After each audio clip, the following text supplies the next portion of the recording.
তো তোমাদের মনে অনেকেরই প্রশ্ন রয়েছে যে ভাই আমি যদি টেস্ট পরীক্ষায় ফেল করি বা টেস্ট পরীক্ষায় যদি একটা বা দুটা সাবজেক্টে ফেল হয় তাহলে কি করণীয়, আমি কি বোর্ড পরীক্ষা দিতে পারবো কিনা, এরকম অনেক প্রশ্ন তোমাদের মনের মধ্যে রয়েছে। হ্যাঁ ভাইয়া, তোমাদের অনেক স্কুলই রয়েছে যে টেস্ট পরীক্ষায় যদি একটা দুটা সাবজেক্টও ফেল করো তারপর তোমাদেরকে পরীক্ষা দিতে দিবে।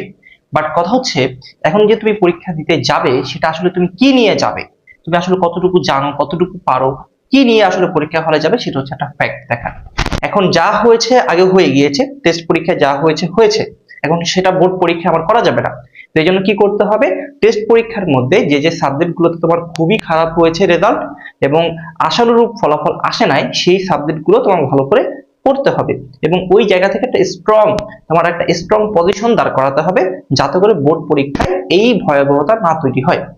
তো এখন তুমি কি করবা, যে ভাই আমি বলবো কি এখন সব পড়ার কোনো দরকার নাই, তাহলে কি করব, যে মেইন কাজ যে বোর্ড কোয়েশ্চেন গুলো অ্যানালাইসিস করতে হবে আর নামধারী যে স্কুলগুলো রয়েছে সেরকম কোয়েশ্চেন গুলো সলভ করতে হবে। তাহলে তোমাদের মনে আরেকটা প্রশ্ন আসতে পারে যে ভাই আসলে কোন বোর্ড বা কোন সালগুলোকে আমি প্র্যাকটিস করব। আমি বলবো যে 2020 সাল থেকে শুরু করে 2025 সাল, হ্যাঁ এই কোয়েশ্চেন গুলো যদি তুমি সলভ করতে পারো এর বাইরে আর দরকার নাই, কারণ তুমি তো কিছুই পড়ো নাই। এইগুলো যদি সলভ করে যেতে পারো ইনশাল্লাহ তুমি রেজাল্ট খারাপ করবা না, অন্তত পাস করবা, ভালো একটা ফলাফল নিয়ে আসতে পারবা। তো এই 2020 থেকে 2025 সাল খুব সুন্দর করে সলিউশন করে যাবা, আর কিচ্ছু লাগবে না, এত ঘোরাঘুরি কোনো দরকার নেই, এত জায়গায় পড়াশোনা করার কোনো দরকার নাই। কথা বুঝতে পারছো? এখন প্রশ্ন হচ্ছে ভাইয়া এগুলো আসলে তো আমি পারি না, কিভাবে সলভ করতে পারি? কোনো সমস্যা নেই ভাইয়া, আমরা তোমাদের জন্য আগামী 1 জানুয়ারি থেকে আমরা তোমাদের জন্য মিশন টার্গেট এ প্লাস কোর্স নিয়ে আসতেছি। এই 3 মাসের মধ্যে আমরা বেশি কিছু পড়াবো না, আমরা এই বোর্ড গুলোকে কমপ্লিট করে দিব, পাশাপাশি নামধারী যে স্কুলগুলো আছে সেগুলোকে আমরা সলিউশন করাই দেবো। তাহলে এখন প্রশ্ন হচ্ছে ভাইয়া এটা কাদের জন্য?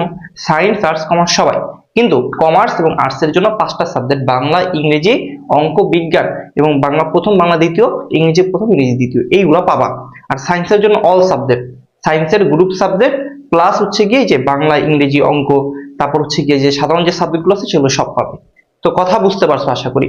তো এটা হচ্ছে এখন আমি কিভাবে ভর্তি হবো, আমরা বলবো কি ভাই তুমি এই নাম্বারে 01518991932, এটা হোয়াটসঅ্যাপ নাম্বার রয়েছে, তুমি হোয়াটসঅ্যাপে নক করতে পারো অথবা ডিরেক্ট কল দিতে পারো যে আসলে ভাইয়া আমি ভর্তি হতে চাই, 3 মাসের মধ্যে আমার প্রস্তুতি আমি একবার গোছায় ফেলবো।